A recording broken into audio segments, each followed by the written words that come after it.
বন্ধুরা, শীতকালে কিন্তু যে কোনো পিঠে দুধ দিয়ে খেতে দুর্দান্ত লাগে। তো আমি এখানে আজকে বানিয়েছিলাম সাতখুপড়ি পিঠেগুলো ভেজে দুধের মধ্যে জাল দিয়ে রেখেছিলাম। খেতে কিন্তু একদম নরম তুলতুলে আর দুর্দান্ত হয়েছে। নমস্কার বন্ধুরা, আমি সুখী বসাক আমার চ্যানেলে আপনাদের অনেক অনেক স্বাগত জানাই।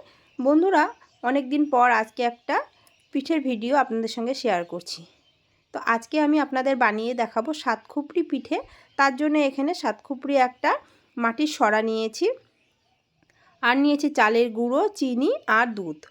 তো প্রথমে আমি যেটা করব, কড়াইয়ের মধ্যে জল দিয়ে জলটাকে কিন্তু ভালো করে টকবক করে গরম করে ফুটিয়ে নেব। তারপরে কিন্তু জলটা একটা বাটির মধ্যে ঢেলে নিচ্ছি।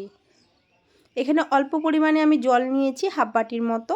এর মধ্যে সামান্য একটু লবণ, এরপর আমি পরিমাণ মতো কিন্তু ভেজা চালের গুঁড়ো দিয়ে দিচ্ছি। দিয়ে ভালো করে হাতা দিয়ে কিন্তু মেশাতে থাকবো। আর একবারে যদি অনেকগুলো জল দিয়ে দিই তাহলে কিন্তু গোলাটা অনেক গুলন হয়ে যাবে, আর মানে বুঝতে পারবো না যে গোলাটা ঠিক হয়েছে কিনা। তো এখানে আমি অল্প অল্প করে আটা দিয়ে কত সুন্দর থকথকে একটা ব্যাটার তৈরি করে নিয়েছি। আর এদিকে কিন্তু উনুন আগে থেকে গরম আছে। উনুনের মধ্যে সাতখুপড়ির তাওয়াটা বসিয়ে দিলাম।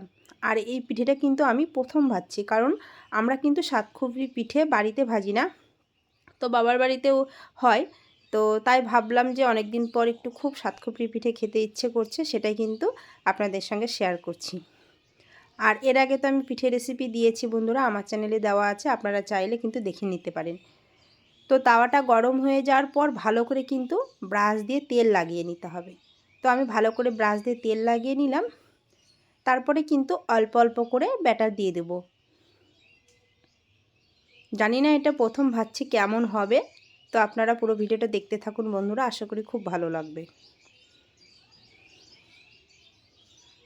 সবগুলোর মধ্যে দেওয়া হয়ে গেছে। এরপর আমি একটা সিলভারের ঢাকনা দিয়ে ঢাকা দিয়ে দিলাম। 2 থেকে 3 মিনিট পর ঢাকাটা খুলে নিয়েছি। আর পিঠেগুলো কিন্তু খুব সুন্দর ফুলেছে।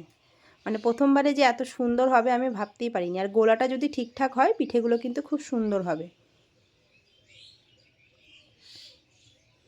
পিঠেগুলো খুব সুন্দর উঠে আসছে আর একদম নরম হয়েছে।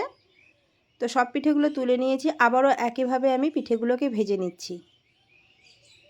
দ্বিতীয়টাতে একটু বেশি বেশি করে দিচ্ছি।